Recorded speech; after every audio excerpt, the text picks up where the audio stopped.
സഹോദരൻ എന്ന അഭിസംബോധന ചെയ്ത് സത്യപ്രതിജ്ഞാ വേദിയിൽ രാഹുൽ ഗാന്ധിക്ക് വിജയ് ഇടം നൽകിയത് തമിഴ്നാട്ടിൽ മാറി മറിയുന്ന ഒരു സഖ്യത്തിന്റെ സൂചനയാണ്. അവർ വളരെ അടുപ്പത്തിലാണെന്നൊക്കെ ആൾക്കാർ പറയുന്നുണ്ട്. ആശയപരമായി DMK-യേക്കാൾ യോജിക്കാൻ കഴിയുന്നത് TVK-യുമായിട്ടാണെന്നാണ് കോൺഗ്രസ് കരുതുന്നത്. TVK-യുമായി കൈകോർത്തതിൽ കോൺഗ്രസിനെതിരെ MK സ്റ്റാലിൻ കണക്കറ്റ് വിമർശനങ്ങൾ ഉയർത്തി.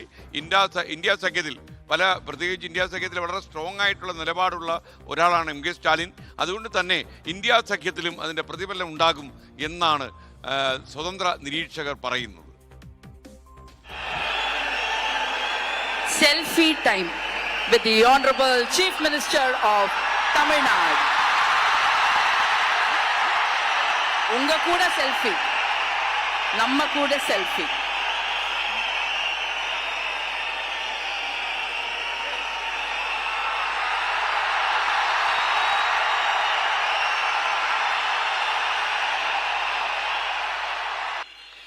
பாராளுமன்ற எதிர்க்கட்சி தலைவர் மதிப்புக்குரிய மை பிரதர் திரு ராகுல் ഗാന്ധി அவர்கள். അപ്രതീക്ഷിതമായല്ല തമിഴകത്തെ ഈ കൂട്ടുകെട്ട്. 17 വർഷം മുൻപ് 2009-ൽ രണ്ടാം UPA സർക്കാർ അധികാരമേറ്റതിന് പിന്നാലെയായിരുന്നു ഡൽഹിയിൽ രാഹുൽ വിജയ് കൂടിക്കാഴ്ച. വിജയ് മക്കൾ ഇയക്കത്തിന്റെ പിന്തുണയിൽ കണ്ണുവെച്ച് തമിഴ്നാട്ടിൽ യൂത്ത് കോൺഗ്രസ് സംസ്ഥാന അധ്യക്ഷ പദവി നൽകി ഇളയ ദളപതിയെ കൂടെ കൂട്ടുകയായിരുന്നു രാഹുലിന്റെ ലക്ഷ്യം. വിജയുടെ പിതാവ് SA ചന്ദ്രശേഖറും മകന്റെ രാഷ്ട്രീയ പ്രവേശം സ്വപ്നം കണ്ടു. എന്നാൽ അവസാന നിമിഷം വിജയ് പിന്മാറി. കോൺഗ്രസിൽ ചേരുന്നത് തമിഴ് സിനിമയുടെ കടിഞ്ഞാൺ കയ്യിലുണ്ടായിരുന്ന കരുണാനിധി കുടുംബത്തിന്റെ എതിർപ്പ് വിളിച്ചു വരുത്തുമോ എന്ന് വിജയ് ഭയപ്പെട്ടെന്ന് അന്ന് പലരും പറഞ്ഞു. രാഹുലും വിജയും തമ്മിൽ സൗഹൃദവും സംഭാഷണവും തുടർന്നു. ഇക്കാലത്ത് തമിഴ്നാട്ടിൽ DMK-യുമായിട്ടായിരുന്നു കോൺഗ്രസിന്റെ രാഷ്ട്രീയ സഖ്യം. MK സ്റ്റാലിനും രാഹുലിനെ വിശേഷിപ്പിച്ചത് സഹോദരൻ എന്നായിരുന്നു. ദേശീയതലത്തിൽ മറ്റു പാർട്ടികൾ കോൺഗ്രസിനെ തള്ളിപ്പറഞ്ഞപ്പോഴും സ്റ്റാലിൻ ഉറച്ചുനിന്നു. ഇന്ത്യ സഖ്യത്തിൽ BJP വിരുദ്ധ രാഷ്ട്രീയം രാഹുലിനേക്കാൾ ഉച്ചത്തിൽ സ്റ്റാലിൻ പറഞ്ഞു. ഈ തിരഞ്ഞെടുപ്പിൽ TVK-ക്കൊപ്പം സഖ്യം ചേരണമെന്ന് പാർട്ടിക്കുള്ളിൽ ആവശ്യമുയർന്നെങ്കിലും അധികാരത്തിൽ തുടരും എന്ന കണക്കുകൂട്ടലിൽ ഒടുവിൽ DMK-ക്കൊപ്പം. ഫലം വന്നപ്പോൾ കണക്കുകൂട്ടലുകൾ തെറ്റി.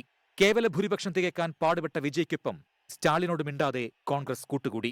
കോൺഗ്രസ് പിന്നിൽ നിന്ന് കുത്തിയെന്ന് സ്റ്റാലിൻ തുറന്നടിച്ചു. അവസരവാദികളെന്ന് TVK സഹകരണം പരോക്ഷമായി സൂചിപ്പിച്ച് കോൺഗ്രസിനെതിരെ പ്രധാനമന്ത്രി നരേന്ദ്രമോദി.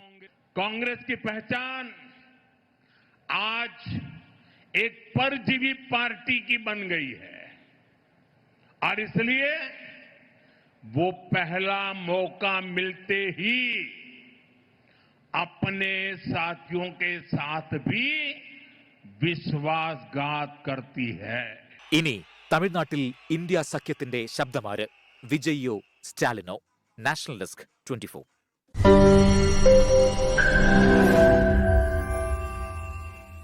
ലോകത്തെവിടെയായാലും ഏത് സമയത്തും 24 വാർത്തകളും ഓഗ്മെന്റഡ് റിയാലിറ്റി പാക്കേജുകളും എക്സ്പ്ലെയിനറുകളും വിശദമായി കാണാൻ ഞങ്ങളുടെ YouTube ചാനൽ നിങ്ങൾക്ക് സബ്സ്ക്രൈബ് ചെയ്യാം.